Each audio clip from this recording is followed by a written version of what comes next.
फटाफट से चलते हैं, बहुत जबरदस्त वाला चैप्टर है। सेक्शन नंबर 37 कहता है कि परफॉर्मेंस दो टाइप की होती है, आप लोग को ध्यान में भी है। एक होती है एक्चुअल परफॉर्मेंस, जहां दोनों पार्टीज अपना अपना काम पूरा कर दे तो हमारी एक्चुअल परफॉर्मेंस हो गई। और अटेम्प्ट परफॉर्मेंस यानी टेंडर है, जिसमें एक पार्टी ऑफर करती है कि भाई चलो मैं अपना ऑब्लिगेशन पूरा करने को तैयार हूं, क्या तुम भी तैयार हो क्या। इसको हम कहते हैं अटेम्प्ट परफॉर्मेंस या फिर ऑफर फॉर परफॉर्मेंस। ठीक है, अब ऐसी ऑफर करने के बाद क्या होगा, अगला सेक्शन कहता है effect of refusal to accept offer. अब देखो, जब किसी पर्सन ने कॉन्ट्रैक्ट की, एक पार्टी ने दूसरी पार्टी को बोला कि आओ भाई चलो हम परफॉर्म करें, लेकिन दूसरी पार्टी अगर मना कर देती है, the promisor is discharge from his liability, more over the promisor shall not be responsible for non performance of the contract. तो हम परफॉर्मेंस करने को तैयार है भाई, सामने वाली पार्टी ने मना कर दिया कि हमको नहीं चाहिए, तो ओके ठीक है, हम भी डिस्चार्ज हो गए। और यहां हम नॉन परफॉर्मेंस के लिए, यानी जो बंदा तैयार था, जिसने टेंडर किया था, वो अभी नॉन परफॉर्मेंस के लिए रेस्पॉन्सिबल नहीं होगा। ये सेक्शन नंबर 38 हमारा कहता है। ठीक है, अब 39 इसी के आगे की बात करता है। When a party to a contract has refused to perform, वो मना कर दे, या has disable himself from performing his entire promise, तो अदर पार्टी जो है वो कॉन्ट्रैक्ट को कैंसिल कर देती है। सर दोनों में डिफरेंस क्या हुआ बच्चों को, यहां पे इस बार जो परफॉर्म करने वाली पार्टी, उसने खुद ने ही मना कर दिया कि भाई मैं अब परफॉर्म करने की पोजीशन के अंदर नहीं हूं।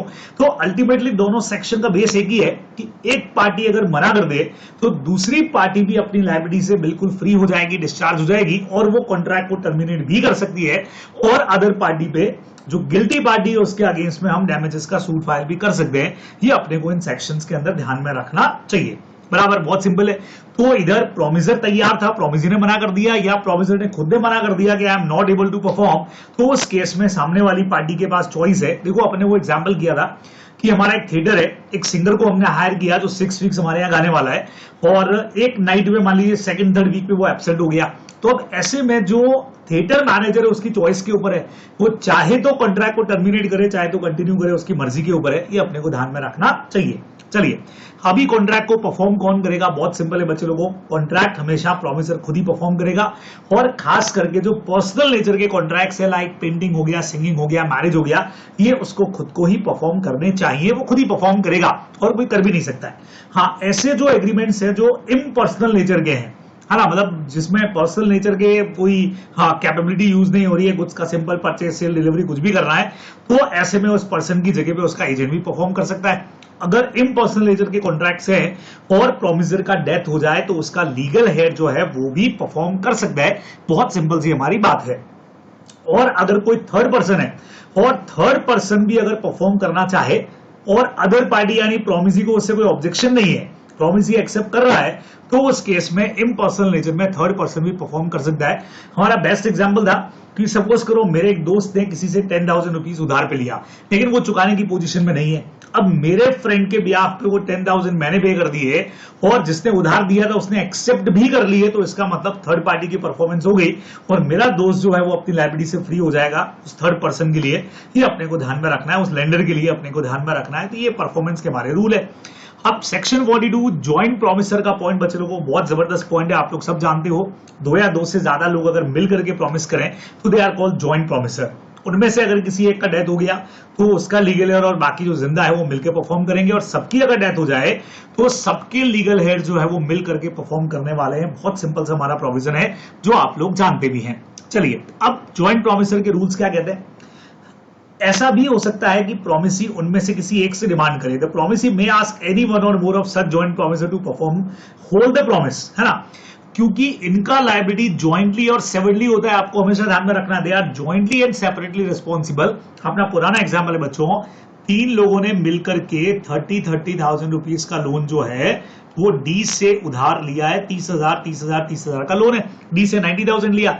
अब डी चाहे तो इनमें से किसी से भी पूरे के पूरे 90,000 रुपीज रिकवर कर सकता है, because all are jointly and separately responsible. ठीक है, अब मान लीजिए डी ने खाली ए को बोला कि तुमसे मैं पूरा रिकवर करूंगा, तो इसका मतलब बी और सी फ्री नहीं हो गए। ए एक बार पे कर देगा और then A have right to recover from remaining person, बाकी बी और सी से रिकवर कर सकता है।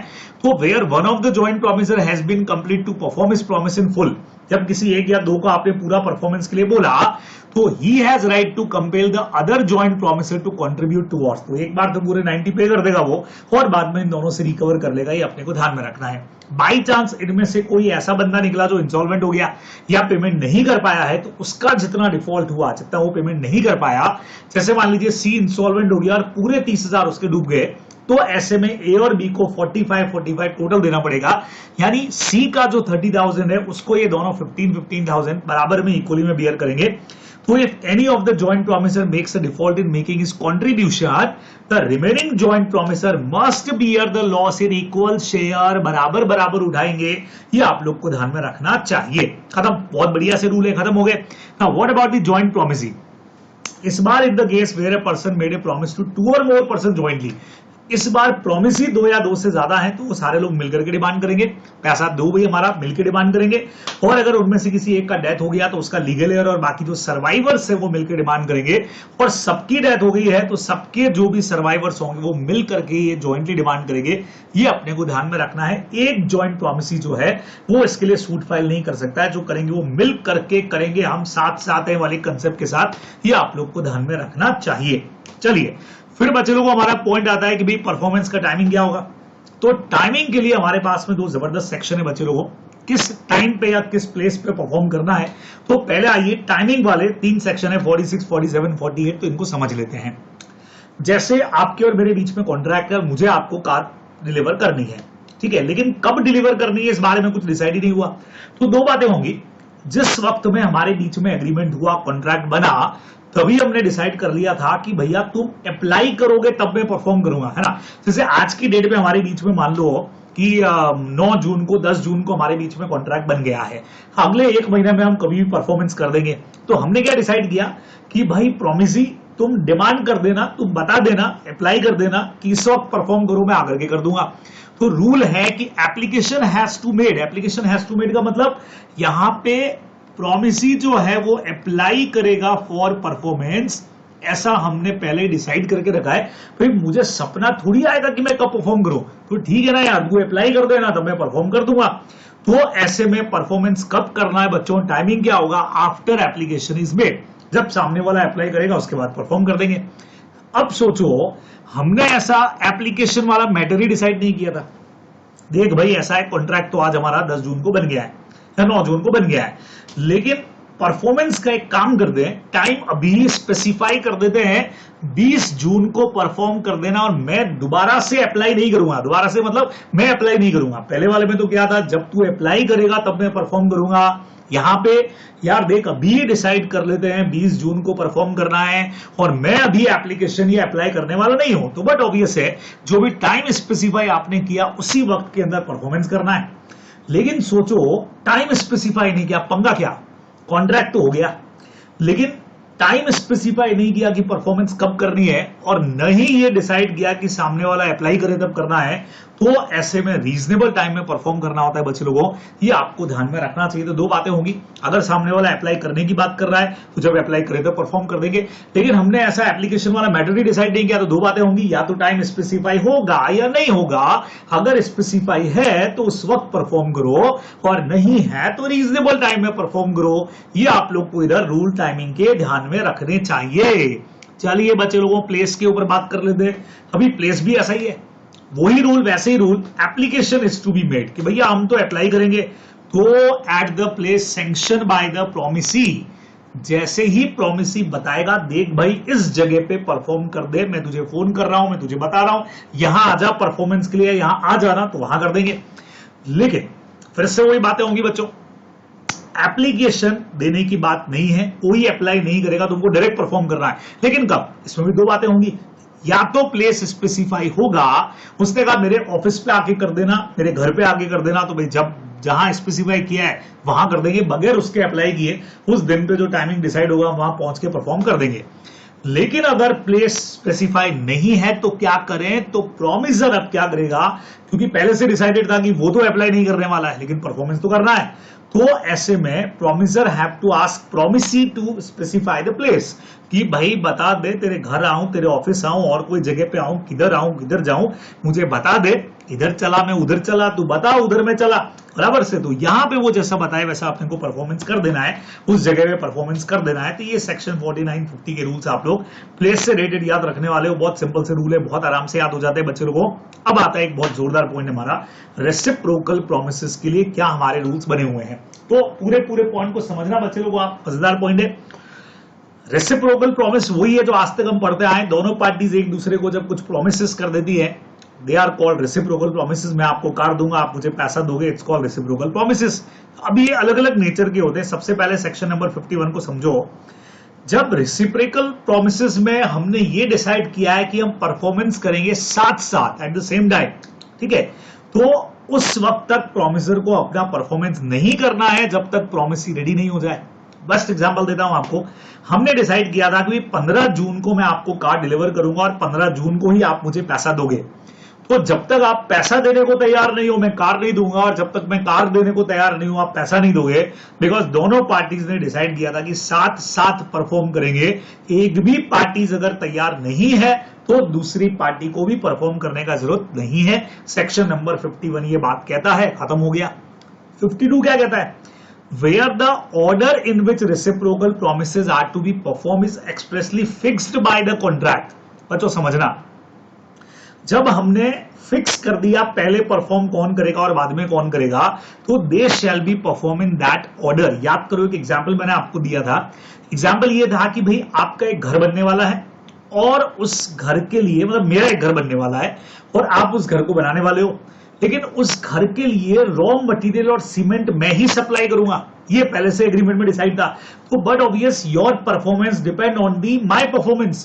तो जब तक मैं परफॉर्म नहीं करूं, they shall be perform in that order. पहले मैं परफॉर्म करूंगा, रॉ मटेरियल प्रोवाइड करूंगा, तभी आप घर बना पाओगे। तो जैसा ऑर्डर फिक्स किया है वैसा करना है। अच्छा नॉर्मल ले लो ना, कोई भी एग्जाम्पल, एक कार ही खरीदनी है, डिसाइड कर लिया कि पहले पैसा दोगे फिर कार दूंगा, तो ठीक है पहले पैसा आएगा तो कार मिलेगी, नहीं तो नहीं मिलेगी। तो अगर कोई ऑर्डर फिक्स कर लिया है तो उसको फॉलो करो, बराबर से। अब 52 को 54 के साथ में पढ़ना, फिर आपको मैं 53 पढ़ाता हूं। इन दोनों सेक्शंस को साथ में पढ़ो, कई लोग का मैसेज भी था सर 52 54 के अंदर क्या डिफरेंस है सर, नहीं समझ में आ रहा है। तो देख लो भाई अच्छी तरह से। इफ द प्रोमिसर, ये तो ये कहता है कि भी जो ऑर्डर फिक्स किया उसमें परफॉर्म करना है, और 54 बताता है इस 52 का इफेक्ट क्या होगा। बच्चों ये 54 में दिया है। तो हुआ ये कि मैं आपको रॉ मटेरियल देने वाला था, तब आप मेरा घर बनाने वाले थे, मैंने आपको रॉ मटेरियल नहीं दिया। अब क्या होगा, उसका इफेक्ट 54 में है। If the promisor who has to perform the promise first, यानी कि मैं पहले परफॉर्म करने वाला था और फेल्स टू परफॉर्म हो गया, मैंने परफॉर्म नहीं किया, तो he can not claim performance of the other person.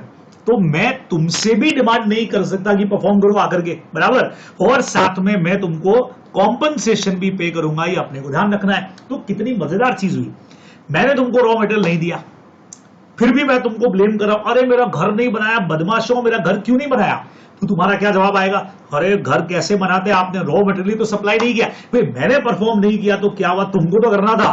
भाई तुम्हारा परफॉर्मेंस मेरे परफॉर्मेंस पे डिपेंड था, तो जब मैंने ही नहीं किया तो तुम लोग को भी मैं ब्लेम नहीं कर सकता, क्लेम नहीं कर सकता कि तुमने काय को नहीं परफॉर्म किया। तो ये मैं क्लेम नहीं कर पाऊंगा, मैं आपसे परफॉर्मेंस भी डिमांड नहीं कर सकता हूं। उल्टा it is a matter of breach of contract हो गया, क्योंकि मैंने परफॉर्म नहीं किया, आप भी नहीं कर पाए, कॉन्ट्रैक्ट मेरी वजह से टूटा। तो बट ऑब्वियसली आप मेरे अगेंस्ट में कॉम्पनसेशन के लिए सूट फाइल कर सकते हो, और मैं कॉम्पनसेशन के लिए रेस्पॉन्सिबल भी रहूंगा। तो 52 54 का डिफरेंस समझो। 52 कॉस्ट की बात करते हैं और कॉस्ट का इफेक्ट क्या होगा वो 54 में बोला है। तो 52 क्या कहता है, एक पार्टी, दो पार्टी आपस में डिसाइड कर सकते। एक और अपना वो एग्जांपल था, तो किसी के घर के बाहर बहुत कचरा पड़ा है, तो उस पर्सन के साथ उसने डीलिंग की और क्या बोला कि भाई मैं कार्ट प्रोवाइड करूंगा, गाड़ी मैं दूंगा, गार्बेज तुम यहां से हटा देना, ठीक है। तो जब तक ये गाड़ी नहीं देगा तब तक वो गार्बेज कैसे हटाएगा, भाई ये सब 52 के अंदर है। अब इसने गाड़ी दी नहीं तो क्या गार्बेज हटाने की डिमांड कर सकता है, क्या नहीं कर सकता है। उल्टा आपने कॉन्ट्रैक्ट तोड़ा, उसके लिए आप कॉम्पनसेशन भी पे करोगे, ये अपने को यहां पे ध्यान में रखना चाहिए। तो ये 54 के अंदर है, आप लोग ध्यान रखोगे, ठीक है। आइए 53 चेक कर लेते हैं, भाई इसमें क्या है।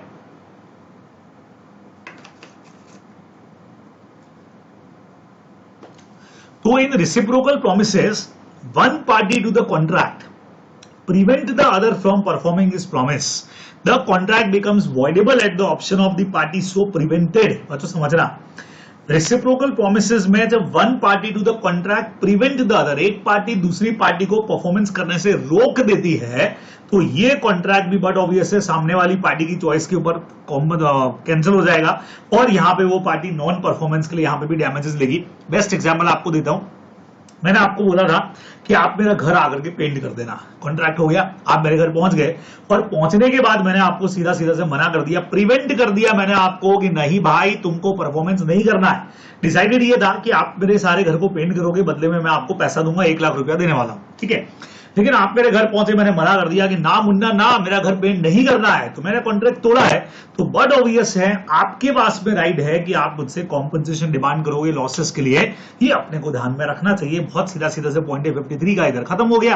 55 क्या कहता है भाई, when a party to a contract promises to do certain thing at or before the specified time or fails to do becomes voidable at the option of the promisee। बच्चों ये तो अपना पुराना पॉइंट हो गया भाई, कौन सा, if the intention of the parties was that should be of essence of the contract।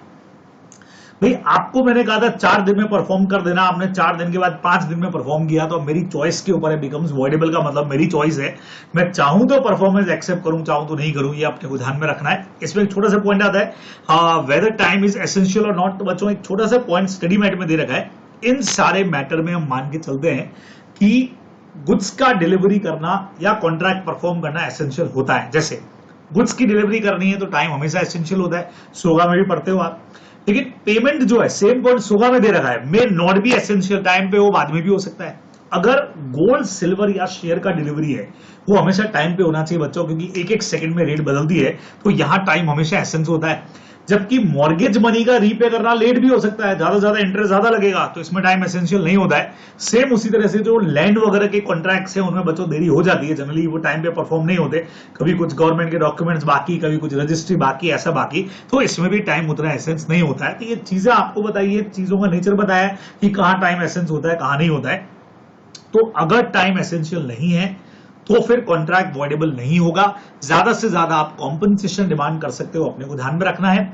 Even where time is not essential, लेकिन फिर भी आपको, अगर मान लो टाइम आपको मैंने एसेंशियल नहीं बताया था, लेकिन फिर भी एक रीजनेबल टाइम पे तो परफॉर्म करोगे ना भाई, और अगर नहीं किया तो अपना पुराना पॉइंट है बच्चों, अगर किसी कॉन्ट्रैक्ट में टाइम एसेंशियल है और उसके बाद आप परफॉर्म करते हो तो उस पर्सन की चॉइस के ऊपर डिपेंड करेगा, वॉइडेबल होगा कि वो परफॉर्मेंस एक्सेप्ट करता है कि नहीं करता है। टाइम एसेंशियल नहीं है तो वॉइडेबल तो नहीं होगा, लेकिन फिर भी आपको रीजनेबल टाइम में परफॉर्म कर देना चाहिए, तब तो वॉइडेबल नहीं होगा। लेकिन उससे भी अगर आप लेट परफॉर्म करते हो तो फिर सामने वाले की मर्जी पे है वो परफॉर्मेंस एक्सेप्ट करे या नहीं करे, ये अपने को इधर ध्यान में रखना चाहिए, ठीक है। अच्छा, एग्रीमेंट अगर कोई इम्पॉसिबल एक्ट का है तो वो तो वॉइड ही होता है, सेक्शन 56 में भी लिखा हुआ है।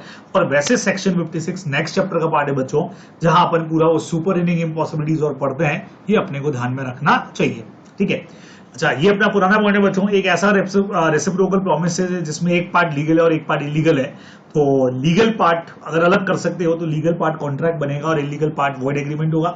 सेम उसी तरह से अल्टरनेट प्रोमिसेस हैं जहां एक ब्रांच लीगल और एक इलीगल है। याद करो एग्जाम्पल, अपना पुराना एग्जाम्पल है, हाँ मैं आपको 10,000 रुपए देने वाला हूं, 10,000 के बदले में या तो आप मुझे सप्लाई करोगे मान लो शुगर, नॉर्मल शुगर जो होती है घर में जो शक्कर काम में लेते हैं, या फिर ब्राउन शुगर, अफीम, चरस जो ड्रग्स होता है। तो एक ब्रांच अगर कॉन्ट्रैक्ट करते हैं हम लोग शुगर वाला तो वैलिड होगा, लेकिन सेम टाइम पे दूसरा ब्रांच अगर जो है वो ड्रग्स वाला तो वो वॉइड एग्रीमेंट हो जाएगा, इलीगल हो जाएगा। ये अपने को ध्यान में रखना चाहिए। तो ये रेसिप्रोकल प्रॉमिसेस का हमारा पूरा मैटर यहां आकर के खत्म हो जाएगा, अपने को ध्यान में रखना है।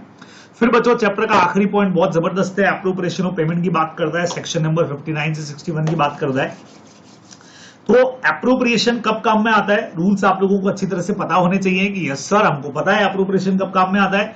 जब एक ही पर्सन से हमारे एक से ज्यादा डेप्ट है तो हम काम में लेते हैं appropriation of payment, section number 59 से लगा करके 61। तो बहुत सिंपल है, सपोज करिए बच्चे लोगों, दो पार्टीज हमारे पास में ए और बी है, और बी ने ए से पैसा कर रखा है बोरो, और अलग अलग टाइमिंग्स के ऊपर उसने बोरो किया, मतलब बोरो तो किया लेकिन ये बोरो उसने कर रखा है बच्चे लोगों, बहुत अलग अलग टाइम पर बोरो करके रखा है। तो वो अलग अलग टाइमिंग्स क्या है, सपोज करिए कि 2 जनवरी को, 2 जनवरी 2022 को उसने क्या किया कि 10,000 रुपीज जो है वो बोरो किए, बराबर। उसके बाद बच्चे लोगों उसने मान लेते हैं 13 अप्रैल को ₹6,677 का और बोरो किया या उधार के अंदर माल खरीदा, ऐसा कुछ आप समझ सकते हैं। उसके बाद बच्चे लोगों को मान लेते हैं कि 25 ऑफ अगस्त को जाकर के उसने 6,000 का फिर से एक अमाउंट बोरो किया है। तो 3 अमाउंट बोरो किए बच्चे लोगों, बहुत सिंपल सी बात है। तो अब जिस वक्त में भी अब मान लीजिए कि 3 अमाउंट बोरो करके रखें और उसके बाद में ऐसा होता है कि करीब 15 सितंबर 22 ही चल रहा है मान लेते हैं, इसने क्या किया बच्चे लोगों, सीधा सा एक 7,000 का पेमेंट भिजवा दिया। अब हमारे लिए कॉम्प्लिकेसी क्या, ये 7,000 रुपीज हम कहां से एडजस्ट करें, या मान लो 7 की जगह 4,000 कर दे तो आपके लिए और इजी हो जाएगा। 4,000 रुपया भेज दिया। अब 4,000 रुपया इस फर्स्ट वाले में से एडजस्ट करूं, सेकंड में से करूं कि थर्ड से करूं। अगर आप अकाउंटेंसी की क्लास में होते तब तो आप तीनों का टोटल लगा करके माइनस कर देते, 4,000 कहानी खत्म। लेकिन आप लॉ की क्लास के अंदर है तो अपने को देखना पड़ेगा कि ये 4,000 फर्स्ट लोन में से एडजस्ट हो, सेकंड में से हो या थर्ड से हो। तो लॉ क्या कहता है बच्चों, उन्हीं के रूल्स को हम लोग बोलते हैं एप्रोप्रिएशन ऑफ पेमेंट। तो सबसे पहले जैसा डेटर का एक्सप्रेस डिजायर हो वहां से करना है। यानी बी अगर कहता है कि नहीं मेरे ये 4,000 आप 10,000 में से एडजस्ट करो तो ओके, वो कहता 13 अप्रैल वाले में से एडजस्ट करो ओके, वो कहता 25 अगस्त में से आप एडजस्ट करो तो वहां से पर एडजस्ट कर देते। तो जैसा डेटर बोले वैसा करना है, एक्सप्रेसली जैसा बोले। बाई चांस बच्चों डेटर ने एक्सप्रेसली कुछ नहीं बोला लेकिन इंप्लाइडली बोला। सर इंप्लाइडली कैसे होता है, कई बार आपका अमाउंट जो है, जैसे मैंने एग्जांपल दिया बच्चों 4,000 भेजे, सपोज करो 4,000 की जगह बगैर वर्ड्स यूज किए बी ने डायरेक्टली ए को 6,677 का अमाउंट भेज दिया। तो ये अमाउंट जब भेजा और बगैर कुछ बोले भेजा तो साफ पता लग रहा है बच्चों यहां से एडजस्ट करना है, बिकॉज सेम अमाउंट हमको दिख रहा है तो इंडिकेशन मिल रहा है कि इसी के साथ एडजस्ट करना है। तो ये इंप्लाइड कहता है कि भाई या तो एक्सप्रेस बता दे डेटर या इंप्लाइड तरीके से बता दे जहां अमाउंट वगैरह हमारा मैच कर रहा है। अगर इन दोनों में से कुछ भी नहीं हो बच्चे लोगों, वापस से उसी एग्जाम्पल के ऊपर आता हूं, बगैर कुछ बोले बच्चे लोगों उसने 4,000 रुपए भिजवा दिए।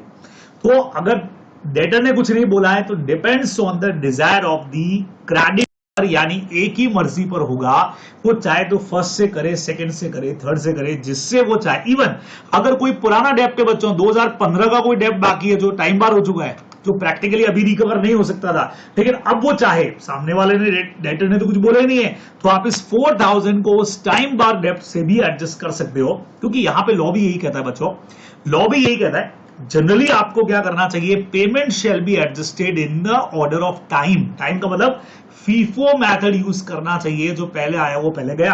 तो सबसे पहले तो टाइम बार वाला था वो एडजस्ट कर लेंगे।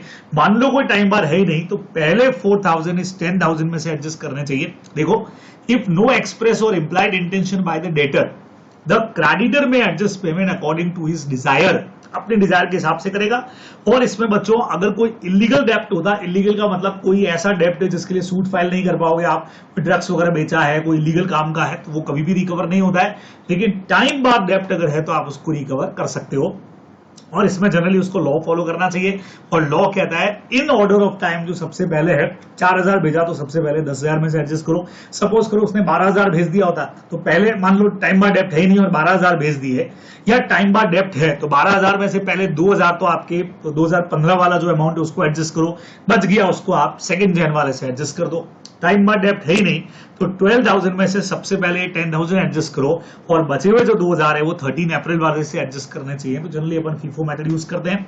और बच्चे लोगों को अगर मान लीजिए उसने 12,000 भेजे पुराना, अच्छा इन सारे लोन के ऊपर 3,000 का इंटरेस्ट भी है, तो लॉ कहता है कि अगर प्रिंसिपल और इंटरेस्ट अमाउंट दोनों बाकी पड़े हैं और बगैर कुछ बोले उसने कुछ पैसा भेजा है, तो सबसे पहले इंटरेस्ट एडजस्ट होता है भाई, बैलेंस जो बचेगा वो प्रिंसिपल से एडजस्ट होगा हमेशा। बराबर मूल जाए लेकिन ब्याज ना जाए, तो इंटरेस्ट अमाउंट सबसे पहले एडजस्ट किया जाएगा। जो भी रेटर पे करेगा उसमें से पहले इंटरेस्ट एडजस्ट करेंगे, बचा हुआ अमाउंट प्रिंसिपल के अंदर एडजस्ट होगा, ये अपने को ध्यान में रखना चाहिए। ठीक है, खत्म हो गया। बच्चे लोगों, सक्सेशन और असाइनमेंट का डिफरेंस हमारा बहुत इजी है। सक्सेशन का मतलब क्या होता है, जब कोई पर्सन का डेथ हो गया तो बट ऑब्वियस उसका प्रॉपर्टी लीगल हेयर को ट्रांसफर होता है, और आप लोग सब जानते हो प्रॉपर्टी के साथ साथ लाइबिलिटी भी लीगल हेयर को ट्रांसफर होता है, लेकिन उतना ही जितना मरने वाला एसेट छोड़ करके गया। ये पॉइंट सबको बहुत अच्छी तरह से आना चाहिए। सक्सेशन के अंदर when the benefit of a contract are succeeded by the process of law, ठीक है, तो बर्डन भी जाता है और साथ में बेनिफिट्स भी जाते हैं, दोनों चीजें जाती है। लेकिन जैसे suppose a legal heir succeed to the estate of his father after his death, क्योंकि लीगल हेयर के पास उसके फादर की डेथ के बाद प्रॉपर्टी आई तो वो अपने फादर के डेप्ट और लाइबिलिटीज के लिए भी पे होगा, मतलब लाइबल होगा पे करने के लिए, लेकिन liability of legal heir will be limited to the extent of property inherited by him. अपने जेब से वो लोन पे करने के लिए उसको आप बाउंड लीगली मर्जी से करें तो ओके, लेकिन लीगली आप बाउंड नहीं कर सकते हो। कोई भी लीगल हेयर जितना मरने वाला एसेट छोड़ के गया उतने के लिए रिस्पॉन्सिबल होता है। असाइनमेंट बच्चे लोगों, असाइनमेंट चैप्टर नंबर 3 के अंदर मैं आपको समझा चुका हूं, कंसिडरेशन वाला चैप्टर। बिल्स ऑफ एक्सचेंज का मैंने आपको एग्जांपल दिया था, ए ने एक बिल बी को ट्रांसफर किया, बी ने उसको सी को ट्रांसफर किया, ठीक है। तो बेसिकली बी ने अपने राइट सी को ट्रांसफर कर दिए, उसी को असाइनमेंट कहते हैं, लेकिन लाइबिलिटीज ट्रांसफर नहीं हुई, क्योंकि ड्यू डेट पर सी ए पैसा ए से मांगेगा। अगर ए ने पे कर दिया तो बहुत अच्छी बात है, और अगर ए ने पे नहीं किया तो सी वापस ये पैसा बी से ही मांगेगा। तो where the party to a contract transfer is right, title और इंटरेस्ट, राइट्स तो ट्रांसफर कर देते हो, लेकिन ऑब्लिगेशन इसमें ट्रांसफर नहीं होते। जब तक ए पेमेंट नहीं कर दे बी के सर पे लायबिलिटी तो रहेगी कि यार कल को मुझे पेमेंट करना पड़ सकता है। तो जहां सिर्फ राइट्स ट्रांसफर हो लायबिलिटीज नहीं, वो असाइनमेंट है, और जहां राइट्स एंड लायबिलिटीज दोनों ट्रांसफर हो जाए वो सक्सेशन कहलाता है। ये बच्चे लोगों को अपने को ध्यान में रखना चाहिए, और इसी के साथ आपका चैप्टर ये यहां आकर के हो जाएगा कंप्लीट। चलिए, तो अगला चैप्टर हम लोग जो आज के लिए ले रहे हैं वो है कंटीजेंट एंड क्वासी कॉन्ट्रैक्ट हमारा। तो उसके बाद में हमारे पास दो चीजें बचेंगी बच्चे लोगों, एक हमारा डिस्चार्ज ऑफ कॉन्ट्रैक्ट और रेमेडीज और ब्रीच ऑफ कॉन्ट्रैक्ट जो लेंगे हम लोग अगले सेशन में। तो कंटीजेंट कॉन्ट्रैक्ट वैलिड कॉन्ट्रैक्ट्स होते हैं। Contingent contracts is a contract to do और नॉट टू डू समथिंग, बराबर। if some event collateral to such contract does not happen, यानी एक ऐसा कॉन्ट्रैक्ट है जो किसी इवेंट के ऊपर डिपेंड है, और अगर वो इवेंट हुआ तो ये कॉन्ट्रैक्ट वैलिड हो जाएंगे, और नहीं तो फिर नहीं हो पाएंगे, कॉन्ट्रैक्ट वॉइड हो जाएंगे। अपने को ध्यान में रखना है।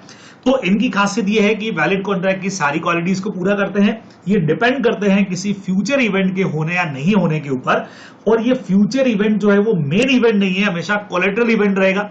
बच्चे लोगों को बहुत सिंपल सी चीज थी, हमेशा अपन ने जो एग्जांपल दिया कि मैं आपको कुछ गुड्स सेल करने वाला हूं, तो मेन कॉन्ट्रैक्ट तो परचेज और सेल का है, लेकिन वो गुड्स मेरे शिप से आ रहे हैं, तो अगर शिप आती है तो सेल कर पाऊंगा, नहीं तो नहीं कर पाएंगे।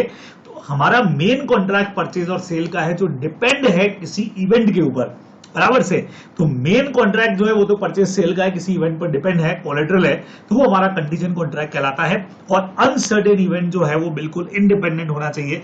एंसिलरी टू द कॉन्ट्रैक्ट अलग चीज है, इवेंट अलग चीज है, हालांकि डिपेंडेंसी जरूर है, तो वो हमारे कहलाते हैं कंटीजेंट कॉन्ट्रैक्ट। अब इसके रूल्स बहुत प्यारे रूल है, आप लोग को ध्यान में भी है। सबसे पहले अगर हमने किसी चीज के, किसी इवेंट के हैपनिंग पर कोई कॉन्ट्रैक्ट किया है और अगर वो चीज हैपन हो गई तो उस केस में हमारा कॉन्ट्रैक्ट वैलिड हो जाएगा, और अगर वो चीज हैपन नहीं होती है तो कॉन्ट्रैक्ट बिकम्स वॉइड, हमारा कॉन्ट्रैक्ट हो जाएगा जीरो। तो हमने कहा सर इसमें क्या कवर हो सकता है। पुराना एग्जाम्पल है हमारा, कोई पर्सन, मैंने आपको कहा कि अगर एक शिप दुबई से यहाँ आने वाली है, अगर वो आ जाती है तो मैं आपको 10,000 रुपए उधार दे दूंगा। क्यों दे दूंगा, कोई शर्त नहीं लगाई है। एक्चुअली में मेरा कोई डेटर वहां से आ रहा है और वो पैसा लेकर के आ रहा है, तो अगर शिप आ गई तो आपको पैसे दूंगा, नहीं तो नहीं दे पाऊंगा, बराबर से। तो इट मींस यहां पे हमारा कॉन्ट्रैक्ट अगर शिप आ जाती है, हैपन हो जाता है, तो कॉन्ट्रैक्ट वैलिड हो जाएगा, नहीं तो इम्पॉसिबल हो गया, वॉइड हो जाएगा। सेम ऐसा ही कई बार नॉन हैपनिंग पर होता है कि अगर वो चीज नहीं हुई, जैसे इंश्योरेंस कंपनी ने बोला कि अगर शिप डूब गई, वापस नहीं आई, तो हम आपको इंश्योरेंस का पैसा देंगे, और शिप आ गई तो नहीं देंगे। तो ऐसे में अगर वो इवेंट नॉन हैपन हुआ, यानी इम्पॉसिबल हो गया, तो ये कॉन्ट्रैक्ट वैलिड हो जाएगा, इन्फोर्सेबल हो जाएगा। लेकिन अगर शिप आ गई तो ये कॉन्ट्रैक्ट वॉइड हो जाएगा, इन्फोर्सेबल नहीं होगा, उल्टा हो गया इसके अंदर। ये अपने को ध्यान रखना है। अच्छा, 32, 33 के साथ ही बच्चों 35, 36 भी पढ़ना चाहिए। यही चीज हैपनिंग फिक्स टाइम के अंदर है। अगर एक महीना में शिप वापस आ गई तो मैं आपको पैसे दूंगा। यही चीज हैपनिंग पर एक महीने में आ गई तो कॉन्ट्रैक्ट वैलिड, और एक महीने बाद में आया तो वॉइड हो जाएगा, बराबर। सेम उसी तरह से नॉन हैपनिंग वाला भी सेम कंसेप्ट जाता है। इसमें टाइम फिक्स कर दिया कि भाई 1 साल का इंश्योरेंस हमने किया, उसमें अगर आपकी शिप डूब जाती है तो हम आपको पैसा देंगे, उसके बाद डूबती है तो नहीं देंगे।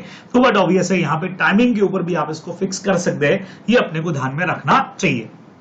36 बहुत सिंपल बात करता है, इम्पॉसिबल इवेंट पे अगर आपने कोई भी कंडीशन कॉन्ट्रैक्ट बनाने की कोशिश की है तो वो हमेशा ही वॉइड होता है, सब जगह पे वॉइड होता है, अपने को ध्यान में रखना चाहिए। फिर सेक्शन 34 क्या कहता है बच्चों, अगर कोई लिविंग पर्सन के कंडक्ट पर आपने कोई चीज बनाई, अब कॉन्ट्रैक्ट वुड बी अनइन्फोर्सेबल। अगर लिविंग पर्सन ने कुछ ऐसा कर दिया कि वो इवेंट इम्पॉसिबल हो गया है।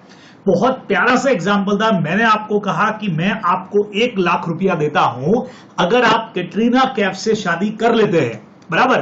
तो किसी लिविंग पर्सन के एक्ट पर हमने कॉन्ट्रैक्ट बनाया, जो कटरीना कैफ का आपसे शादी करने का था, लेकिन कटरीना ने विक्की से शादी कर लिया, तो अभी उसने कुछ ऐसा एक्ट कर दिया जिससे आपके और मेरे बीच का जो जिस इवेंट पर डिपेंड था, मैं पैसा उस इवेंट पे आपको दे रहा था, वो अब इम्पॉसिबल हो गया। और सर क्या पता फ्यूचर में क्या हो, वो फ्यूचर की बात नहीं है, एट प्रेजेंट उनकी शादी हो गई और वो चीज इम्पॉसिबल हो चुकी है, तो हमारे बीच का कॉन्ट्रैक्ट भी वॉइड हो जाएगा।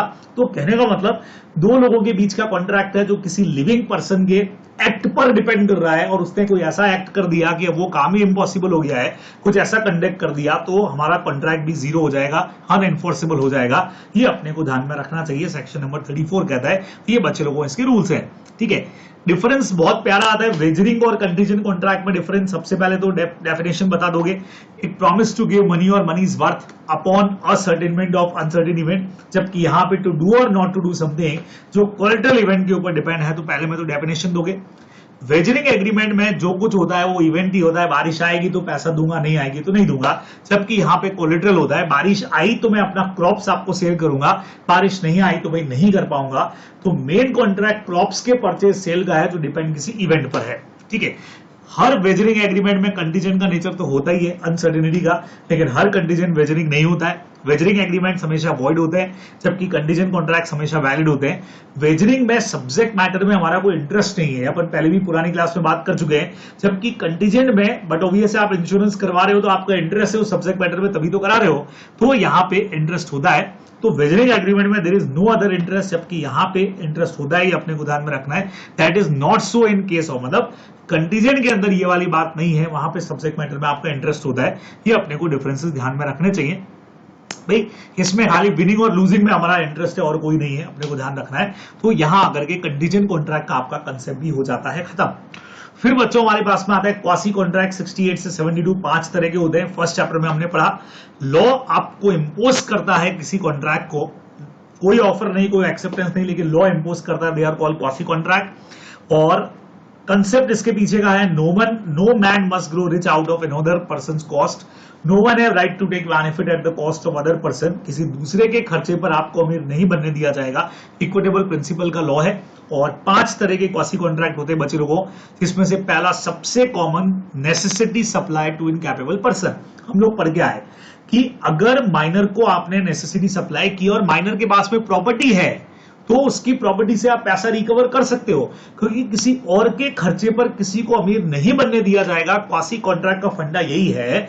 माना माइनर के साथ एग्रीमेंट वॉइड होता है, लेकिन आपने माइनर को नेसेसिटी सप्लाई किया और उसके पास प्रॉपर्टी पड़ी है, तो आप उससे रीइंबर्स करवा सकते हो, पैसा रिकवर कर सकते हो बिकॉज ऑफ क्वासी कॉन्ट्रैक्ट। ठीक है, सेम बच्चों पेमेंट बाय इंटरेस्टेड पर्सन हमारा फेमस पॉइंट है। अ पर्सन, एक बंदा जिसने कोई पेमेंट किया, who is interested in the payment, लेकिन एक्चुअल में वो खुद ऑथोराइज, वो खुद बाउंड नहीं था, लॉ से बाउंड कोई और बंदा था, लेकिन पे इस पर्सन ने कर दिया, लेकिन खुद के बेनिफिट के लिए पे किया है। And who therefore pays it is entitled to be reimbursed by the other, वो दूसरे से पैसा ले सकता है। बहुत कॉमन एग्जांपल था बच्चों इसके अंदर। मान लीजिए कि मैंने आपको अपना घर किराए पर दिया है, अब म्युनिसिपल कॉर्पोरेशन का एक नोटिस आता है कि अगर इसका लैंड टैक्स नहीं भरा तो वो घर पर ताला लगा देंगे। ठीक है, अब एज अ लैंडलॉर्ड मेरा ड्यूटी बनता है कि मैं वो टैक्स का पैसा भरूं, लेकिन मैं नहीं भर रहा हूं, तो मेरी जगह पे आप यानी किराएदार ने वो पैसा भर दिया। लॉ कहता है आपके और मेरे बीच में क्वासी कॉन्ट्रैक्ट बन गया और आप वो पैसा, जबकि मुझसे बगैर पूछे आपने भरा है, लेकिन मुझसे रिकवर कर सकते हो। क्यों कर सकते हो? नंबर 1, लॉ से बाउंड था लैंडलॉर्ड, यानी कि मैं पेमेंट करने के लिए, लेकिन पेमेंट किसी और ने किया, मतलब आपने किया, मतलब जो बाउंड था उसने तो पेमेंट किया नहीं, जो बेचारा बाउंड नहीं था उसने पेमेंट किया। लेकिन जिसने पेमेंट किया वो बाउंड भले नहीं था, लेकिन उस पेमेंट में इंटरेस्टेड तो था, खुद के फायदे के लिए किया। मेरे ऊपर कोई एहसान नहीं किया तुमने, एक एहसान करना, मेरे ऊपर कोई एहसान मत करना। तुमने लैंड टैक्स का पैसा इसलिए भरा कि अगर कल को उसके ऊपर घर पे ताला लग गया तो तुम्हारे हाथ से प्रॉपर्टी चली जाएगी, तुम्हारा घर चला जाएगा, दूसरा घर अभी मिलेगा नहीं, इसीलिए तुमने वो लैंड टैक्स पे किया। तो लॉ कहता है कि आप मुझसे वो पैसा रिकवर कर सकते हो। तो 3 चीजें होनी चाहिए, जो पर्सन ने पेमेंट किया वो is not bound by the law, फिर भी उसने पे किया, लेकिन खुद के बेनिफिट के लिए पे किया है, तो वो बाउंड वाले पर्सन से पैसा रिकवर कर सकता है। ये अपने को ध्यान में रखना है। बच्चे लोगों, हमारा famous point, exact point, pizza वाला मेरा एग्जांपल, नॉन ग्रेचुइटस एक्ट। किसी पर्सन ने लॉफुली आपके लिए कुछ किया, और करने से आपको कुछ बेनिफिट हुआ, एंजॉय द बेनिफिट, लेकिन करने का इंटेंशन फोगट में करने का नहीं था, तो यू हैव टू पे फॉर दिस, आपको उसका पैसा देना पड़ेगा, ये अपने को ध्यान में रखना चाहिए।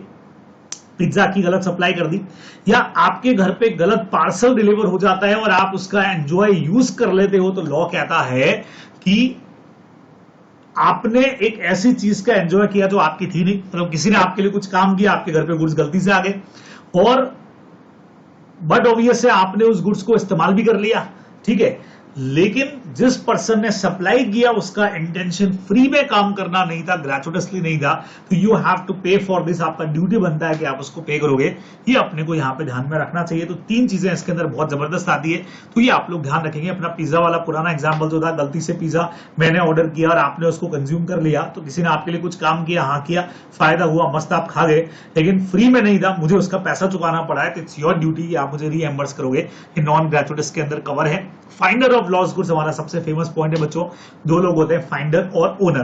तो फाइंडर वो है जिसको कुछ खोया हुआ सामान मिला है और उसकी कुछ ड्यूटीज बनती है, गुड्स को केयर करेगा, ट्रेस करेगा टू ओनर को और उसको रिटर्न करेगा, और खुद के यूज में नहीं लेगा, लेकिन उसके राइट्स भी है। जब उसका ओनर मिल जाता है तो आप उससे अपने एक्सपेंसेस रिकवर कर सकते हो, नहीं तो गुड्स को रिटर्न करके रख सकते हो जब तक वो खर्चा नहीं दे रहे आपका, तो रिकवर कर सकते हो भी, गुड्स को प्रिजर्व करने में, उसको सर्च करने में आपका पैसा लगा तो रिकवर करो। सेकेंडली, आप उन गुड्स को दो कंडीशन के अंदर सेल करने का राइट भी रखते हो, फाइंडर सेल कर सकता है। अगर ऐसे गुड्स हैं जो जल्दी खराब होने वाले हैं, पैरिशिंग नेचर के हैं, तो अपने को ध्यान में रखना है। और सेकंड नंबर, गुड्स की वैल्यू के 2/3 के बराबर अगर उसने खर्चा कर दिया गुड्स को प्रिजर्व करने में या ओनर को सर्च करने में, तो वो गुड्स को बेचने का राइट भी रखता है। तो दो केसेस में बेचने का राइट है, पैरिशिंग नेचर और 2/3 के बराबर खर्चा कर दिया हो, तो ये अपने को इधर से ध्यान में रखना चाहिए। बराबर, बहुत क्लियर है। हाँ, गुड्स के ओनर के बाद में जो सेकंड ओनर माना जाता है गुड्स का, वो हमेशा फाइंडर ही माना जाता है, ये अपने को ध्यान में रखना है। पॉइंट, छोटा सा पॉइंट था। और आखिरी पॉइंट क्या कहता है बच्चों, ये भी मेरे थर्ड पॉइंट से मिलता जुलता है, पेमेंट ऑफ मनी और delivery of goods by mistake. अगर किसी ने गुड्स का गलत आपको डिलीवरी कर दिया है या बाय मिस्टेक से आपको पैसा दे दिया है, कोर्जन की वजह से पैसा आ गया है, the person receiving the money और गुड्स मस्ट रीपे। मुझे मान लीजिए कि एक पर्सन ए है, उससे बी और सी दोनों ने 500 रुपए उधार पे लिए, मिल करके उधार पे लिए। फिर बी ने क्या कर दिया, दोनों का मिला करके 1000 रुपया ए को दे दिया, खुद का भी और सी का भी, और सी को इस बारे में ध्यान नहीं था, उसने अपना 500 भी ए को दे दिया, तो ए के पास 1000 के बदले 1500 पहुंच गए। तो ए का यहां पे ड्यूटी बनता है कि वो 500 रुपए वापस से रिटर्न करेगा, क्योंकि एक क्वासी कॉन्ट्रैक्ट कहता है कि अगर बाय मिस्टेक आपके पास कोई अमाउंट आ गया है तो उसको वापस करेंगे। सेम बच्चों, कोर्जन कई बार प्रेशराइज होकर के, मैंने आपको एग्जांपल दिया था कि मैंने एडवांस टैक्स भर दिया पहले ही, अब मेरा एडवांस टैक्स मान लो मैंने 1 लाख रुपया पहले ही भर दिया है, जब क्योंकि भाई मुझे डर है कि यार फालतू टैक्स की पेनल्टी लग जाएगी। कोर्जन का मतलब क्या होता है, प्रेशराइज होकर के, वो कोर्जन नहीं, वॉइडेबल वाला नहीं, नॉर्मल इसका वर्ड मीनिंग क्या निकलता है, प्रेशराइज होकर के। तो मैंने 1 लाख भर दिया, अब एक्चुअल टैक्स मेरा 75,000 का ही बनता है, तो इनकम टैक्स वाले क्या करेंगे, क्वासी कॉन्ट्रैक्ट बनता है, वो मुझे 25,000 रुपया मुझे रिफंड करेंगे, मुझे वापस करेंगे। नॉर्मली टैक्स असेसमेंट में ये होता है, अगर हमने ज्यादा टैक्स भर दिया है तो उस केस में जो भी टैक्स का एक्स्ट्रा पैसा जो हमने भर दिया वो हमको वापस से रिटर्न करेंगे, क्योंकि उनके और हमारे बीच में क्वासी कॉन्ट्रैक्ट का फॉर्मेशन हो जाता है। ये अपने को ध्यान में रखने चाहिए। तो बच्चों 5 तरह के quasi contract, necessity supply to incapable person, payment by interested person, non gratuitous act हो गया, फाइंडर ऑफ लॉस गुड्स हो गया, और लास्ट के अंदर अपना आया पेमेंट ऑफ मनी और delivery of goods by mistake और अंडर कोर्जन। ये अपने को ध्यान में रखना चाहिए। यहां आकर के आपका क्वासी कॉन्ट्रैक्ट और कंटीजेंट का कंसेप्ट भी हो जाएगा। तो देखिए क्या लिखा है डिस्चार्ज ऑफ कॉन्ट्रैक्ट में, when the rights and obligation arising out of a contract are extinguish, यानी जब दोनों पार्टीज के राइट्स एंड ड्यूटीज खत्म हो जाए तो उसको हम बोलते हैं कि भाई चलो अभी हमारा कॉन्ट्रैक्ट जो है वो डिस्चार्ज हो गया है।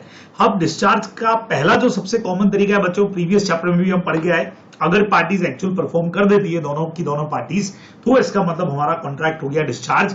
या अटेम्प्ट परफॉर्मेंस, यानी एक पार्टी ने परफॉर्म कर दिया, दूसरी पार्टी वेदर अभी परफॉर्म करने के लिए रेडी नहीं थी या थी, जो भी कुछ है, तो वो अटेम्प्ट परफॉर्मेंस के थ्रू भी हम कॉन्ट्रैक्ट को परफॉर्म कर देते हैं। हाँ, एक पार्टी ने परफॉर्म किया, दूसरी ने रिफ्यूज कर दिया, तो बट ऑब्वियस है ब्रीच ऑफ कॉन्ट्रैक्ट मान करके केस किया जाएगा, लेकिन अल्टीमेटली हमारा कॉन्ट्रैक्ट हो जाएगा डिस्चार्ज। दूसरा सबसे कॉमन तरीका आता है बच्चे लोगों की, जिस तरीके से एग्रीमेंट बनाया गया था यानी म्यूचुअल एग्रीमेंट से, वैसे ही कॉन्ट्रैक्ट को डिस्चार्ज किया जाए, यानी कि म्यूचुअल एग्रीमेंट से, और इसमें दोनों पार्टीज एक दूसरे के अगेंस्ट में कोई सूट फाइल करने वाली भी नहीं है। इसमें सबसे कॉमन तरीका है नोवेशन का, जहां पे पुराने कॉन्ट्रैक्ट की जगह पे नया कॉन्ट्रैक्ट का फॉर्मेशन हो जाए। आइदर सेम पार्टीज हो सकती है, डिफरेंट पार्टीज भी हो सकती हैं, बराबर। तो पुरानी कंडीशंस को हटा करके एक नया कॉन्ट्रैक्ट उसकी जगह पे फॉर्मेशन अगर कर लिया तो फिर पुराने कॉन्ट्रैक्ट को परफॉर्म करने का जरूरत नहीं रहेगा। ये अपने को ध्यान में रखना होता है नोवेशन में। ऑल्टरेशन क्या कहता है? Change in one or more of the material items of the contract, जहां पार्टीज, इन दोनों में डिफरेंस यही है कि जहां पार्टीज चेंज नहीं होती, सिर्फ आपने टर्म्स और कंडीशन में चेंज किया, पार्टी सेम टू सेम रहती है। जैसे अमाउंट में चेंज कर लिया या कोई रेट ऑफ इंटरेस्ट डिसाइडेड था उसमें चेंज कर लिया, गुड्स की सप्लाई में चेंजेस कर दिए, तो वो सारा कहलाएगा ऑल्टरेशन। इसमें भी पुराना वाला परफॉर्म करने की जरूरत नहीं है। रेसेशन का मतलब दोनों पार्टीज आपस में एग्रीमेंट करके पूरे कॉन्ट्रैक्ट को म्यूचुअली खत्म कर देती है कि भी जाओ, मैं भी परफॉर्म नहीं करूंगा, सामने वाला कहता है चलो मैं भी, मुझे भी परफॉर्म करने का इच्छा नहीं है, चलो दोनों मिल करके कॉन्ट्रैक्ट को यहीं पे आपसी सहमति से, म्यूचुअल कंसेंट से खत्म ही कर देते हैं। It's called recession. यहां पे भी एक दूसरे पर केस करने का सवाल नहीं। रेमिशन का मतलब acceptance of a lesser sum और lesser fulfilment of the promise, जिसके लिए आप लोगों को मैंने अकाउंट्स का जो हमारा कंसेप्ट है, जहां हम बात करते हैं कि पूरा अकाउंट हमने सेटल कर दिया, fully settlement of the account. Best example दिया था कि किसी पर्सन को मैंने 10,000 का गुड सेल किया और 10,000 रुपया अभी मेरे पास आना बाकी है, ठीक है। नाउ 9,500 में हमने फुली सेटलमेंट कर लिया, मतलब 500 का एक तरह से डिस्काउंट हो गया, तो लेसर सम एक्सेप्ट कर लिया या लेसर परफॉर्मेंस सामने वाले की एक्सेप्ट कर ली। मैंने 10,000 की गुड सप्लाई किए लेकिन उसका लेसर परफॉर्मेंस एक्सेप्ट करके हमने कॉन्ट्रैक्ट खत्म कर दिया, तो अब उस रिमेनिंग 500 के लिए फ्यूचर में केस नहीं होगा। It's called simply रेमिशन। ध्यान में रखना है। वेवर का मतलब जहां एक पार्टी कॉन्ट्रैक्ट परफॉर्म कर चुकी है, and when a party entitled to claim performance, तो एक ने तो कर दिया, दूसरी पार्टी क्लेम करने के लिए एंटाइटल है, और यहां पे वो पार्टी जो एंटाइटल है, जिसका राइट है सामने वाले से परफॉर्मेंस मांगना, वो उस अदर पार्टी को रिलीज कर देती है अपने ऑब्लिगेशन से। बर्थडे वाला जो मेरा एग्जांपल था कि भाई मैंने लॉ पढ़ा दिया, बदले में आपको मेरा बर्थडे पे सिंगिंग करना है, मैंने अपना काम पूरा कर दिया, लेकिन जब भी आपके परफॉर्मेंस का टाइम आया उससे पहले मैंने मना कर दिया कि भाई चलो मुझे तुम्हारा परफॉर्मेंस नहीं चाहिए, जाओ, मैंने तुमको फ्री किया, ठीक है। या मार्केट से हमने गुड्स परचेस किए, तो कोई शॉप पे मैं गया, उन्होंने मुझे 1,000 रुपए के गुड्स बेचे, जब मैंने पैसा देने की बात की तो उन्होंने मना कर दिया कि नहीं नहीं आपसे पैसा नहीं लेंगे, तो it means it is a matter of waiver. हमारे बीच का कॉन्ट्रैक्ट म्यूचुअल एग्रीमेंट से वहां पे डिस्चार्ज हो गया, तो ये भी हमारे पास डिस्चार्ज का एक तरीका है। अब इससे कुछ पॉइंट्स अपने को पढ़ने पड़ेंगे। हाँ, रिस्टोरेशन ऑफ द बेनिफिट कहता है कि अगर कोई भी वॉइडेबल कॉन्ट्रैक्ट को आप कैंसिल करते हैं तो दोनों पार्टीज एक दूसरे को बेनिफिट वापस देंगी।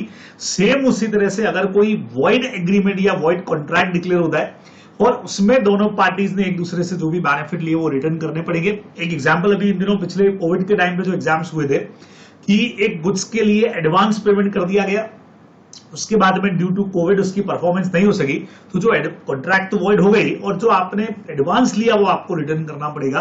तो रिस्टोरेशन ऑफ बेनिफिट का हमारा छोटा सा पॉइंट है।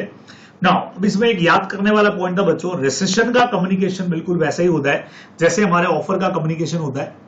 तो ये बस एक याद करने वाली चीज थी कि जब भी कोई कॉन्ट्रैक्ट रिसाइन करते हैं तो उसके कम्युनिकेशन के लिए वही रूल्स काम करेंगे जो आप लोगों को हमने प्रपोजल के कम्युनिकेशन के अंदर सिखाए थे। बिल्कुल एज इट इज काम करना है, ये अपने को ध्यान रखना है। फिर एक पॉइंट कहता है if any promisee neglect or refuses to afford the promiser reasonable facility for the performance of his promise, the promiser is excused to any non-performance cause thereby। अब इसको प्रीवियस चैप्टर से अगर मैं मिक्स करूं तो वहां पे प्रोमिसर परफॉर्म करने को तैयार था कई बार और प्रोमिसर ने मना किया। ऐसे कुछ यहां पे है कि promisor is ready to perform the contract, है ना, लेकिन प्रोमिसी जो है उसको रीजनेबल फैसिलिटी परफॉर्मेंस करने की प्रोवाइड नहीं कर रहा है। यानी आप परफॉर्म करने को तैयार है लेकिन सामने वाला परफॉर्म नहीं करने दे रहा है, ठीक है। तो उस केस में प्रोमिसर जो है वो भी एक्सक्यूज्ड हो जाएगा बराबर से टू नॉन परफॉर्मेंस, की भी उसकी तरफ से कोई अब परफॉर्मेंस करने की उसको जरूरत नहीं है और न ही उसको लायबल माना जाएगा, उल्टा वो सामने वाले भी केस करेगा। Means promisor is ready to perform but refused by the promisee. तो ऐसे में promisor is absolutely free from his responsibility and has right to file suit against other party for compensation. ये 67 में भी अपने को दे रखा है, अपने को ध्यान में रखना चाहिए। चलिए अभी डिस्चार्ज का एक और तरीका हमारे पास बहुत फेमस है, इम्पॉसिबिलिटी ऑफ परफॉर्मेंस का। अब इसमें दो बातें बच्चे लोगों, हाँ, एक होता है सब्सिक्वेंट पॉसिबिलिटी और एक होता है इनिशियल। इनिशियल का मतलब जिस वक्त में कॉन्ट्रैक्ट में एंटर हो रहे थे उसी वक्त में कुछ चीजें इम्पॉसिबल थी, पहले से पता था कि वो गुड्स है ही नहीं या पर्सन की डेथ हो रही है। तो अगर दोनों पार्टीज को पता था या नहीं पता था, एक एग्रीमेंट मैंने आपके साथ किया कि मैं अपना एक शिप पे गुड्स आ रहे हो आपको सेल करूंगा, और दोनों पार्टीज को नहीं पता था कि जब हम लोग एग्रीमेंट कर रहे हैं उससे पहले दिन रात को ड्यू टू सम साइक्लोन वो जो शिप है वो डूब चुका है। तो दोनों पार्टीज को पता ही नहीं है तो भी वॉइड है। अच्छा, दोनों पार्टीज को पता है कि शिप डूब चुका है फिर भी एग्रीमेंट कर रहे हो भाई, तो काहे को टाइम पास कर रहे हो, वो भी वॉइड हो जाएगा। तो दोनों ही केसेस में जो चीज इम्पॉसिबल है, अच्छा सब कुछ जो इम्पॉसिबल है वो वॉइड ही है। हाँ, कुछ ऐसी इम्पॉसिबिलिटीज होती है जो पहले से नहीं थी बाद में हो गई, सब्सिक्वेंट इम्पॉसिबिलिटीज। और बढ़िया चीज ये बच्चों, जो चीज स्टार्टिंग से वॉइड थी वो हमारा एक तरह से वॉइड एग्रीमेंट बना रही थी, और जो कॉन्ट्रैक्ट किया तो वैलिड थी लेकिन बाद में जाकर के वॉइड हो गई, मतलब इम्पॉसिबल हो गई, तो ये एक तरह से हमारे वॉइड कॉन्ट्रैक्ट के पॉइंट्स हो गए जो स्टार्टिंग चैप्टर में भी हमने किए थे। जैसे कॉन्ट्रैक्ट करने के बाद सब्जेक्ट मैटर अगर डिस्ट्रॉय हो जाए, ठीक है, या जिस पर्पस के लिए कॉन्ट्रैक्ट किया था, मैरिज हॉल बुक कराया था और वो हॉल ही डिस्ट्रॉय हो गया, तो या नहीं हॉल डिस्ट्रॉय वाला तो अपना सब्जेक्ट मैटर में चलो अपन मान सकते हैं। इसमें अपना वो वाला एग्जांपल, किंग के कोरोनेशन प्रोग्राम के लिए एक होटल का रूम बुक कराया और वो फंक्शन ही पोस्टपोन या कैंसिल हो गया, तो पर्पस फेल होना, कॉन्ट्रैक्ट खत्म, ठीक है। सेम उसी तरह से अगर पर्सनल स्किल पर कोई कॉन्ट्रैक्ट बेस्ड था और वो पर्सन जो है उसकी डेथ हो गई या परमानेंट इनकैपेसिटी आ गई, या लॉ चेंज वाले एग्जांपल बच्चों स्टार्टिंग में सब आपको मैं बता चुका हूं ये। और अगर दो कंट्रीज के बीच में कॉन्ट्रैक्ट होता है जो एनिमी नहीं थी, लेकिन आफ्टर कॉन्ट्रैक्ट परफॉर्मेंस से पहले कोई वॉर स्टार्ट हो गई दोनों कंट्रीज की, तो भी ये हमारा कॉन्ट्रैक्ट पूरा करना इम्पॉसिबल हो जाएगा और ये डिस्चार्ज हो जाएगा। लेकिन कुछ चीजें ऐसी हैं जो हो सकता है देखने में इम्पॉसिबिलिटी लगे, लेकिन वो सिर्फ और सिर्फ क्या है बच्चे लोगों, डिफिकल्टीज हैं, वो इम्पॉसिबिलिटीज की कैटेगरी के अंदर नहीं आने वाली है। तो सर वो क्या क्या हो सकती है, आइए वो भी आपको बता देता हूं। तीन चीजें बहुत सिंपल है। एक तो है डिफिकल्टी ऑफ परफॉर्मेंस, यानी कि इंक्रीज एक्सपेंसेस और unexpected difficulty do not excuse from promise.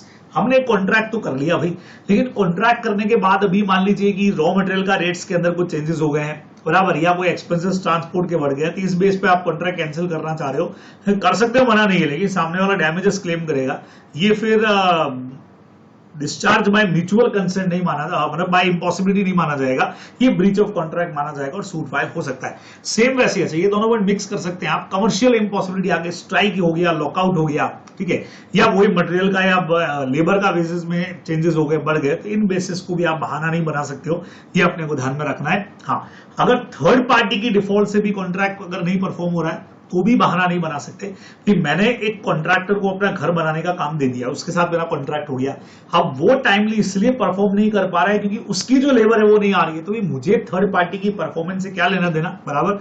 तो इस चीज आप दूसरी लेबर मंगवाते और मेरा काम करवाते, है ना। तो ये जो चीज है कि थर्ड पार्टी ने परफॉर्म नहीं किया इसलिए हम परफॉर्म नहीं कर पाए, वो बहाना आप नहीं ले सकते हो, वो आपको एक्सक्यूज नहीं करेगा और यहाँ पे आप ब्रीच ऑफ कॉन्ट्रैक्ट के लिए रेस्पॉन्सिबल हो जाओगे, ये अपने को ध्यान में रखना चाहिए, ठीक है। फिर टाइम लिमिटेशन एक्ट सबको पता है, 3 साल का टाइम भाई अगर निकल गया डेप्ट के बाद तो तुम्हारे हाथ से राइट चले जाएंगे, ये अपने को अच्छी तरह से पता है, 3 इयर्स वाला। कुछ चीजें ऑपरेशन ऑफ लॉ से भी खत्म होती हैं, डेथ अगर हो गई पर्सन की, दिवालिया हो गया, इंसॉल्वेंट हो गया, या अनऑथोराइज ऑल्टरेशन। याद है आपको मैंने कहा था कि जैसे एक चेक ड्राफ्ट किया, 8 रुपीज का चेक था, किसी ने 80 जीरो लगा दिया, स्पेलिंग भी EIGHT थी, आगे Y लगा दिया तो 80 चेंज हो गया, तो this is called unauthorise alteration और ये उस डॉक्यूमेंट को जीरो या वॉइड बना देता है। सेम मर्जर, जहां पे इंफीरियर राइट का सुपीरियर राइट में मर्ज हो जाता है। सिंपल है कि मैं आपसे 10,000 डिमांड करता हूं और आप मुझसे 3,000 डिमांड करते हो, तो ये 3,000 यानी इंफीरियर अमाउंट इस सुपीरियर अमाउंट में आकर के एडजस्ट हो जाएगा, तो आप जो मुझसे मांगते हो वो कॉन्ट्रैक्ट डिस्चार्ज, और मैं आपसे अब रिमेनिंग 7,000 की डिमांड कर सकता हूं, एडजस्ट हो जाएगा amount. This is called simply merger, ये अपने को ध्यान में रखना है bye operation of law. Discharge of contract का आखिरी हमारे पास जबरदस्त पॉइंट है, वो है discharge of breach of contract. दो तरीके का ब्रीच बच्चे लोगों आप लोग जानते हो, एक होता है एक्चुअल ब्रीच, एक होता है हमारा anticipatory breach of contract. Sir actual breach क्या होता है? एक्चुअल ब्रीच हमारा वो है जिस दिन कॉन्ट्रैक्ट का परफॉर्मेंस होना था उस दिन, जैसे सपोज करिए कि अगर 20 जून को हमारे बीच में परफॉर्मेंस होना था और 20 जून को ही मैंने परफॉर्म करने से मना कर दिया या मैं नहीं कर पाया, तो it is a matter of actual breach of contract. और अगर उससे पहले मना कर दिया जाए, उससे पहले रिफ्यूज कर दिया जाए, तो डेट फिक्स थी उससे पहले अगर कॉन्ट्रैक्ट ब्रेक कर दिया जाए, जैसे 20 जून को होना था और मैंने 15, 16, 17 कभी भी मना कर दिया कि भाई I am not willing to perform, this is called anticipatory breach. अब एक्चुअल ब्रीच अगर होगा तो बट ऑब्वियसली सामने वाला सूट फाइल कर सकता है, लेकिन एंटीसिपेटरी मतलब 20 जून को कॉन्ट्रैक्ट होना था और मैंने मान लीजिए कि 17 जून को मना कर दिया कि I am not willing to perform, तो अब आप क्या क्या कर सकते हैं? May either treat the contract as rescinded and sue the other party. आप भी उसी वक्त कॉन्ट्रैक्ट को रिसाइन मानो और मेरे अगेंस्ट में सूट फाइल कर दो। दूसरा, आप चाहे तो वेट टिल डेट, यानी कि पर्सन 20 तारीख तक वेट कर सकता है कि शायद क्या पता आज मना किया और 20 तक परफॉर्मेंस हो जाए, और उस वक्त भी अगर परफॉर्मेंस नहीं हो रही है तो पता ही अपने को भी सूट फाइल करने का राइट तो तभी मिला हुआ है। तो may elect not to rescind the, और कॉन्ट्रैक्ट को स्टिल ऑपरेटिव रखना और उस टाइम का वेट कर लेना, और उस दिन अगर परफॉर्मेंस हो जाए तो अच्छी बात है, नहीं तो तब रेस्पॉन्सिबल कर लेना, केस तो आप तब भी कर सकते हो, है ना। ये अपने को ध्यान में रखना चाहिए। तो यहां आकर के बच्चे लोगों बहुत ज्यादा सुपर फास्ट एकदम, क्योंकि फास्ट ट्रैक हम लोग बात कर रहे हैं, समय कम है आप लोगों के पास में, और एक बार अगर आपने सब पढ़ लिया है तो मेरे साथ रिवाइज कर सकते हो। कॉन्ट्रैक्ट को डिस्चार्ज करने के टोटल हमारे पास में यहां पे बच्चे लोगों को 6 मेथड्स आप लोग को दे रखे हैं। सबसे पहला परफॉर्मेंस से हो गया, दूसरा हमारा म्यूचुअल एग्रीमेंट से हो गया, तीसरा हमारा इम्पॉसिबिलिटी से हो गया, फिर हमारे पास में लिमिटेशन वाला जो पॉइंट है उस वजह से टाइम लैप्स ऑफ टाइम से, फिर हमारे पास में पॉइंट आया ऑपरेशन ऑफ लॉ, जिसमें हमने 4 चीजें पढ़ी, डेथ हो गया, इंसॉल्वेंसी हो गया, इंफीरियर का सुपीरियर में आकर के मर्जिंग हो गया, उससे भी हमारा कॉन्ट्रैक्ट जो है वो आपस के अंदर क्या हो जाता है, खत्म हो जाता है। या फिर हमने एक और चीज पढ़ी थी ऑपरेशन ऑफ लॉ के अंदर, ऑपरेशन ऑफ लॉ में हमारे पास में था अनऑथोराइज ऑल्टरेशन अगर कर दिया जाए तो भी हमारा कॉन्ट्रैक्ट जो है वो डिस्चार्ज हो जाता है ना। उसके बाद में लास्ट अपन ने पढ़ा ब्रीच ऑफ कॉन्ट्रैक्ट, जिसमें 2 चीजें हमारे पास थी, actual breach of contract as well as anticipatory breach of contract. Contract के दिन पे अगर ब्रेक करते हो सेम डे सेम टाइम पे तो एक्चुअल ब्रीच हो गया, उससे पहले अगर ब्रेक कर दिया जाए तो एंटीसिपेटरी ब्रीच कहलाता है। ये अपने को ध्यान में रखना चाहिए, खत्म हो गया।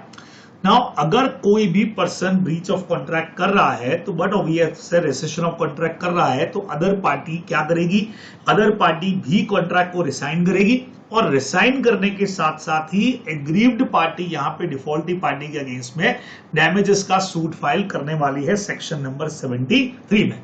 ठीक है, अब बच्चे लोगों को डैमेजेस हमारी 1 2 3 4 5 टाइप की डैमेजेस हम यहाँ डिस्कस करने वाले, और एक हमारे पास में और आएगा बच्चे लोगों को एग्जाम्पल हमारा लिक्विडेटेड डैमेजेस, ये एक और तरीके है, ये 74 में दे रखी है, और ये सारी डैमेजेस हमको समझाइए सेक्शन नंबर 73 में। तो सबसे पहले जो सबसे कॉमनली आप डिमांड करोगे वो होती है ऑर्डिनरी डैमेजेस, तो नेचुरली जो होती है, और इसके लिए रूल आप सबको पता है, डिफरेंस बिटवीन कॉन्ट्रैक्ट और मार्केट एंड कॉन्ट्रैक्ट प्राइस। ठीक है, मुझे सारा उस पर डिस्कस करने का जरूरत नहीं है। मैं आपको कोई गुड्स 50 रुपए में सप्लाई करने वाला था और मैंने यानी सेलर ने कॉन्ट्रैक्ट ब्रेक कर दिया, वही चीज आपको मार्केट में 55 में अब खरीदनी पड़ी, तो आप 5 रुपीज के डिफरेंस से मेरे ऊपर क्लेम कर सकते हो। ठीक है, बाई चांस मैं आपको 50 में सप्लाई करने वाला था, आपने कॉन्ट्रैक्ट तोड़ दिया, मुझे बल्क में वो गुड्स जो है वो 47 रुपीज में निकालने पड़ गए, तो मुझे 3 रुपए का अगर लॉस हुआ है तो मैं ऑर्डिनरी डैमेजेस आपसे डिमांड कर सकता हूं। तो जो नेचुरल डैमेजेस अपने को दिख रही हैं, these are called ordinary damages. बहुत इंपॉर्टेंट पॉइंट आता है स्पेशल डैमेजेस, और सब जानते हैं आप लोग कि इनकी रिकवरी तभी होती है जब parties have knowledge about the fact at the time of making contract. पुराना एग्जांपल है हमारा, मान लीजिए कि जिस वक्त में मैं कोई गुड्स, मैंने आपसे डिमांड की है कि मुझे कुछ गुड्स की रिक्वायरमेंट है, और at the time of enter into contract मैंने आपको बता दिया था कि मुझे गुड्स 5 दिन में इसलिए चाहिए कि मुझे आगे ये गुड्स किसी और को सप्लाई करने ही मैंने आपको बता दिया था।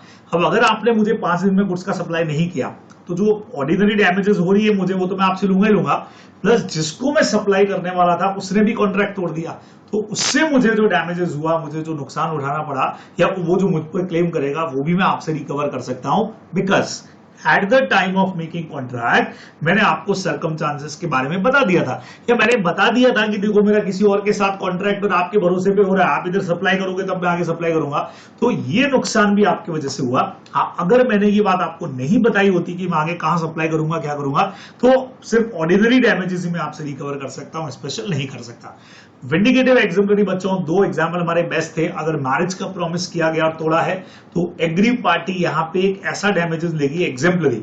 एग्जाम्पलरी का मतलब बच्चों ये, अब इसमें कोई एक्चुअल कैलकुलेशन तो हो नहीं सकती है, तो एग्जाम्पलरी का मतलब क्या हो गया कि एक एग्जाम्पल सेट करने के लिए कोर्ट अपनी तरफ से कुछ अमाउंट डिसाइड करता है, तो मैरिज प्रॉमिस ब्रेक हो और अगर किसी पर्सन के अकाउंट में पैसा था फिर भी बैंक ने गलती से चेक डिसऑनर कर दिया, तो ड्रॉवर जो है वो बट ऑब्वियस वो अपने बैंकर के ऊपर केस करेगा कि यार मेरा चेक तुमने गलती से डिसऑनर कैसे कर दिया, मेरी गुडविल भी खराब हो गई, तो उस बेस पे ये केस होते हैं। दीज आर कॉल्ड विंडिकेटिव और एग्जाम्पलरी डैमेजेस। ठीक है, नॉमिनल डैमेजेस वो है बच्चों जो लॉस ही नहीं हुआ, जैसा भी मैंने कहा था मैं आपको 50 में सप्लाई करने वाला था लेकिन आपने खरीदने से मना कर दिया। अब मार्केट में वैसे तो 47 कहा था मैंने आपको, लेकिन मार्केट में मुझे मजा आ गया, मार्केट में 52 रेट चल रही थी, तो मुझे तो आपके कॉन्ट्रैक्ट तोड़ने से 2 रुपए का फायदा मिल गया, ज्यादा में बिक गए मेरे कुछ, ठीक है। तो ऐसे में आपसे ऑर्डिनरी डैमेजेस तो मैं ले नहीं सकता, लेकिन फिर भी कोर्ट कहता है कि चूंकि ब्रीच ऑफ कॉन्ट्रैक्ट तो आपने की ही है, तो मैं आप पे नॉमिनल डैमेजेस का केस कर सकता हूं। बहुत छोटी मोटी डैमेजेस होती है जो कोर्ट अपने हिसाब से डिसाइड करेगा।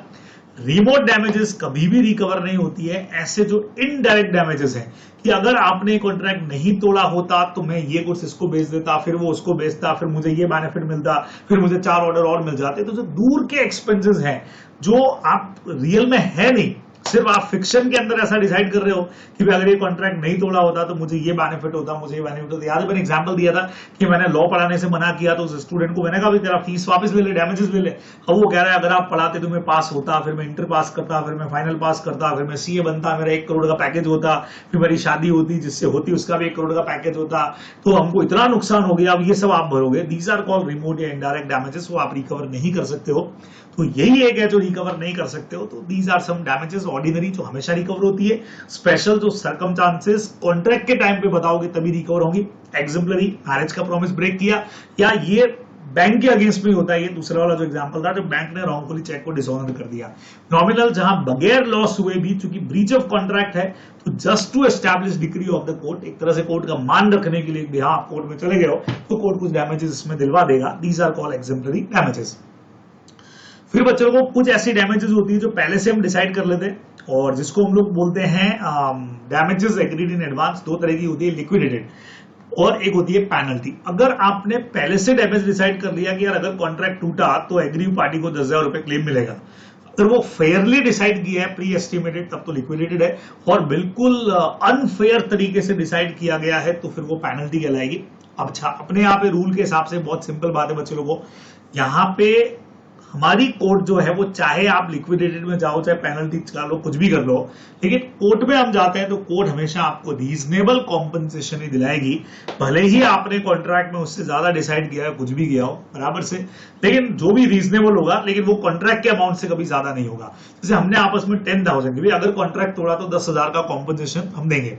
अब एक्चुअल कॉम्पनसेशन 7,000 का हुआ तो 7 ही दिलवाएंगे, एक्चुअल 12 का हुआ तो 10 से ऊपर नहीं जाएंगे। ये लॉ के अंदर क्लियर है। लेकिन अगर आपने सेंट्रल गवर्नमेंट या स्टेट गवर्नमेंट की किसी परफॉर्मेंस के लिए जो आपको पब्लिक ड्यूटी के हिसाब से कुछ काम करना था, जैसे सेंट्रल या स्टेट गवर्नमेंट ने आपको कोई पब्लिक प्लेस के ऊपर कोई बिल्डिंग बनाने का कॉन्ट्रैक्ट दिया और आपने ऐसा बॉन्ड साइन कर दिया परफॉर्मेंस का, और वहां पे अगर कुछ भी ब्रीच हुआ किसी तरह का, तो उस केस के अंदर भले ही अमाउंट बॉन्ड भर के दिया हुआ था, he shall be liable to pay the whole sum mention there. अब भले ही वो अनरीजनेबल और रीजनेबल हो कुछ नहीं, बॉन्ड में जो लिखा हुआ है वो आपको देना पड़ेगा। फिर कोर्ट ये नहीं कहेगा कि नहीं बॉन्ड में तो 1 करोड़ लिखा हुआ है, एक्चुअल नुकसान तो 50 लाख ही हुआ है तो 50 लाख ही दिलवाओ। नहीं, अगर सेंट्रल या स्टेट गवर्नमेंट को आपने बॉन्ड भर के दिया है और पब्लिक ड्यूटी का अगर आप कोई भी काम कर रहे हैं तो जितना बॉन्ड में डैमेजेस है वो सब आपको चुकाना पड़ जाएगा। तो these are called pre estimated pre damages. मैंने आपको एक एग्जांपल दिया था पहचानने के लिए। मैंने कहा था कि आप मेरा एक घर बना के मुझे देंगे और मैंने कहा कि ये घर मुझे 1 साल में आप कंप्लीट करेंगे, हमारे बीच एग्रीमेंट हो गया।